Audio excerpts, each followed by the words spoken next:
जय श्री राधे मित्रों, शिवाय मिनी व्लॉग में आपનું स्वागत है। आज આપણે બનાવી દઈએ સરગવો, દૂધી અને મકાઈનું સૂપ। હવે એક કુકરમાં આપણે દૂધી એડ કરી દઈએ,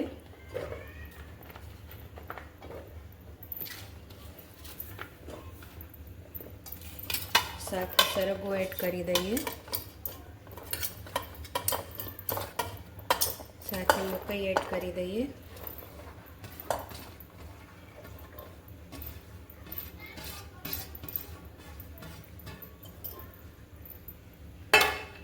હવે એમાં આપણે નાખી દઈશું મીઠું થોડું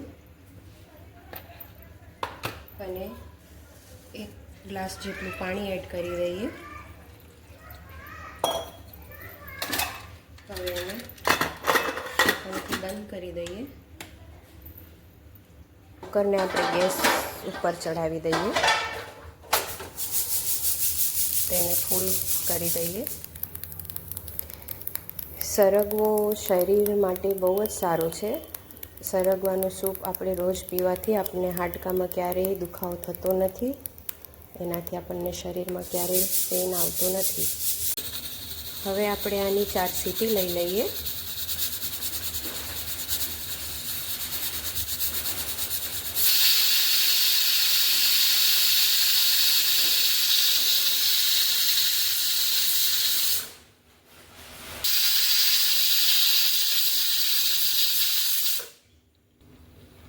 હવે આની આપણી 4 સીટી આવી ગઈ છે। હવે આપણે ગેસને બંધ કરી દઈશું। હવે એને આપણે 5 મિનિટ ઠંડુ થવા દઈએ। હવે આપણું કુકર એકદમ ઠંડુ થઈ ગયું છે, તેને આપણે ખોલી દઈએ અને તમે જોઈ શકો છો કે આપણી દૂધી, મકાઈ અને સરગવો એકદમ સારી રીતે પાકી ગયો છે। હવે એને આપણે બ્લેન્ડ કરી નાખશું।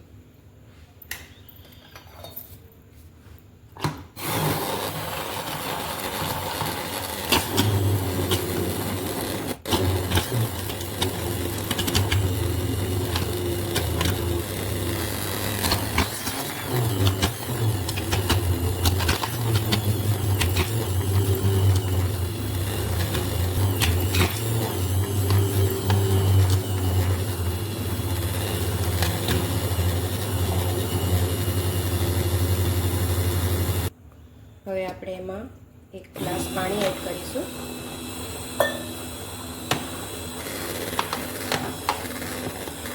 જેનાથી થિકનેસ થોડી ઓછી થઈ ગઈ છે અને સારી રીતે બ્લેન્ડ પણ થઈ ગયું છે। હવે આપણે આને બ્લેન્ડરને બંધ કરી દઈએ। હવે આને આપણે ગાળી દઈએ।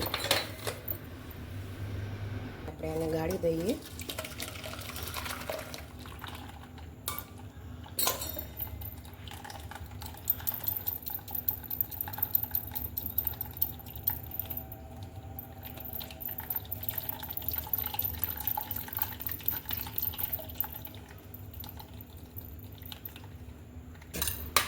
હવે આપણે એને ચમચાથી એકદમ દબાવી બધો રસ અંદર નીકાળી લઈએ।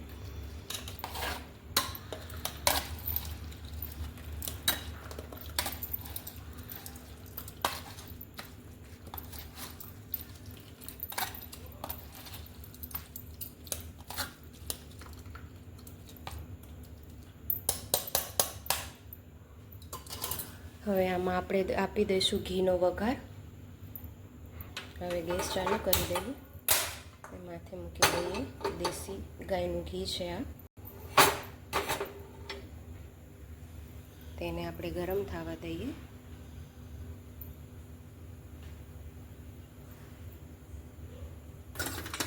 આપણું ઘી ગરમ થઈ ગયું છે, એમાં આપણે ½ ટેબલ સ્પૂન જીરું એડ કરી દઈએ, ચપટી હિંગ એડ કરી દઈએ। હવે એ વઘારને આપણે ગેસ બંધ કરી અને આમાં સૂપમાં એડ કરી દઈએ।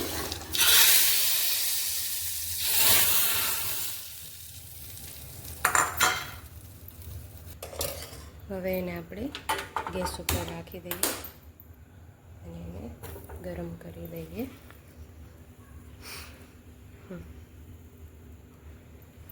હવે એમાં આપણે થોડું ચપટી મરી પાવડર એડ કરી દઈએ.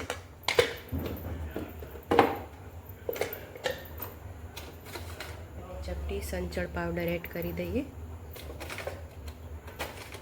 જેનાથી સૂપનો ટેસ્ટ બહુ જ સારો આવે છે.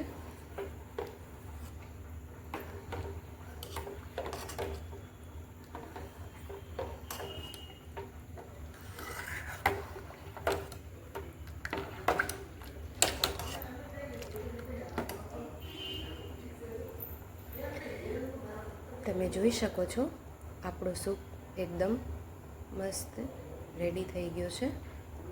હવે એક ઉકળો આવે એટલે આપણે એને બંધ કરી દઈશું. આપણો સૂપ ઉકળી ગયો છે,